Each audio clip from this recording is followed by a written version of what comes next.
Assalamualaikum Ustaz dan Da'i yang dihormati. Waalaikumsalam. Salam. Adakah jika seseorang itu hanya kerap membaca surah-surah pilihan dan surah yang pendek sahaja sudah cukup memberi syafaat buatnya?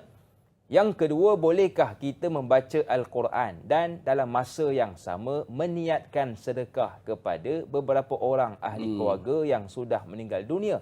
Dan adakah pahalanya sampai kepada mereka? Mohon pencerahan. Terima kasih. #biar tahu jangan keliru. Silakan Ustaz. Siap bagi bunga ros. Itu yang mahal tu Ustaz. Dapat 3 kuntum bunga ros pagi ni. Alhamdulillah. Alhamdulillah, terima kasih. Okey, alhamdulillah.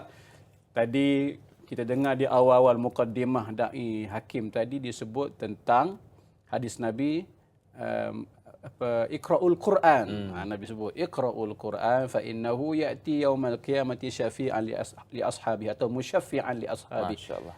Bacalah Al-Quran, Al-Quran akan datang pada hari kiamat memberi syafaat, memberi pertolongan kepada sahabat-sahabatnya.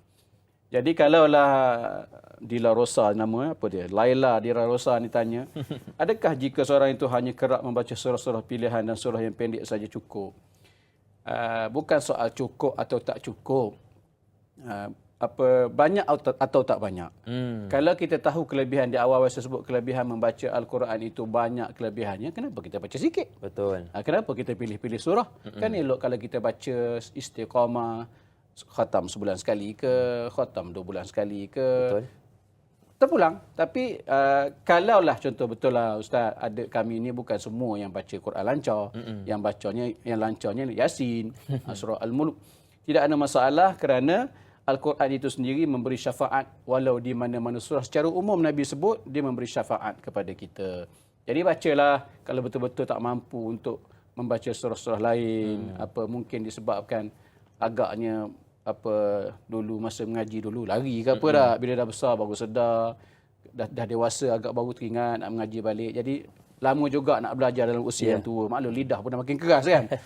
Jadi tak apa, teruskan baca mana-mana surah pilihan, Al-Muluk ke, Al-Kahfi hari Jumaat ke, surah Yasin malam Jumaat ke hari Jumaat ke, bacalah, tak ada masalah kerana setiap kalimah Al-Quran itu memberi syafaat kepada kita insya-Allah.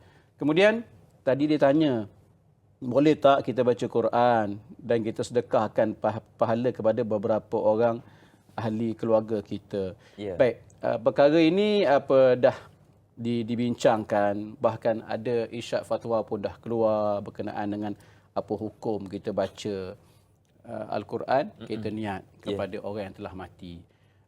Syekh Muhammad Mutawalli Sya'rawi, ini Imamud Du'at, Imamud Du'ah, adalah juga dikenali sebagai seorang ulama yang disebut mujaddid fi ilmi tafsir fi asrina hadha. Seorang mujaddid dalam ilmu tafsir pada zaman kita.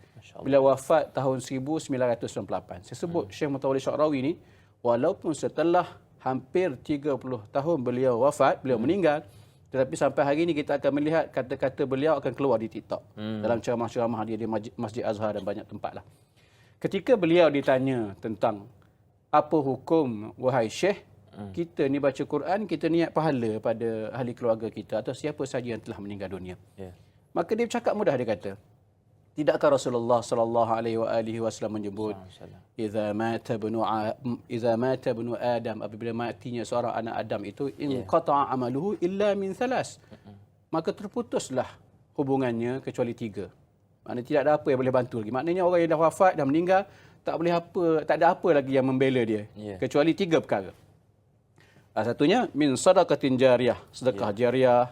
Yang kedua, al-ilmu yuntafa'u bih, ilmu yang bermanfaat. Dan yang ketiganya, Syekh Muhammad Mutawalli menyebut yang mengambil hadis Nabi, au waladin salih yad'ulah, ataupun anak-anak yang soleh yang mendoakan orang yang mati.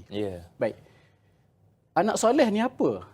Apa yang dia buat? Kalau kita dengar syarahan Syekh Muhammad Mutawalli Sya'rawi, dia kata apa? Apa yang anak soleh ni buat? Antara anak soleh ni, bila sebut anak soleh, dia doa untuk mak ayah dia. Dia bersedekah, dia sedekah untuk mak ayah dia. Dia buat baik, dia niatkan pahala untuk mak ayah dia. Dan tentu sekali dalam banyak-banyak amalan itu ialah dia membaca Al-Quran, dia niatkan untuk ayah dia. Maka Al-Quran itu dihadiahkan dalam bentuk pahala yang diiringi dengan bacaan doa. Sebab itulah kita diajar, bahkan Imam An-Nawawi sebut dalam kitab Al-Azkar, bila kita nak hadiahkan pahala bacaan Al-Quran, kita kena sebut Allahumma ausil sawaba ma qara'na. Ya Allah, sampaikanlah pahala Al-Quran yang aku baca ni kepada siapa? Ayah kita, mak kita, itu yang diamalkan dalam masyarakat kita. Daripada dulu kita buat tahlil dan sebagainya. Kita baca niatkan pahala, Allahumma ausil sawaba ma qara'na minal Qur'anil azim wa ma halalnahu min la ilaha. Kita baca macam tu kan. Jadi perbincangan tentang isu ini telah pun lama dibincangkan oleh alim ulama, walaupun di awal lagi perbincangan ini bermula dengan khilaf. Ada yang kata harus, ada kata tak harus. Harus ada sekelompok daripada mazhab Syafi'i, daripada mazhab Imam Ahmad Ibn Hanbal, dan ada juga yang tidak mengharuskan di kalangan umat ulama Syafi'i juga. Namun dalam kitab Al-Azkar disebut tentang keharusan tersebut, maka tidak ada masalah jika sekiranya kita nak menghadiahkan pahala bacaan Al-Quran kepada ibu ayah kita atau saudara mara kita, itu juga perlambangan kepada anak yang soleh. Masya-Allah. Kalau anak soleh macam mana, mak ayah meninggal dah lama tak ingat nak hadiah apa-apa kan. Kata saya anak soleh, betul lah, ayah dia soleh, anak soleh. Dan begitu juga saya sebut satu ulama mutaakhirin, Dr. Ali Jumaah, dia pernah sebut pahala sampai cuma dia sebut sebagaimana yang disebut oleh Imam Nawawi, kita kena sebut Allahumma hab mithla thawabi amali. Kena sebut macam tu juga. Ya Allah, sampaikanlah pahala bacaanku ini kepada si mati. InsyaAllah. Baik Ustaz, kita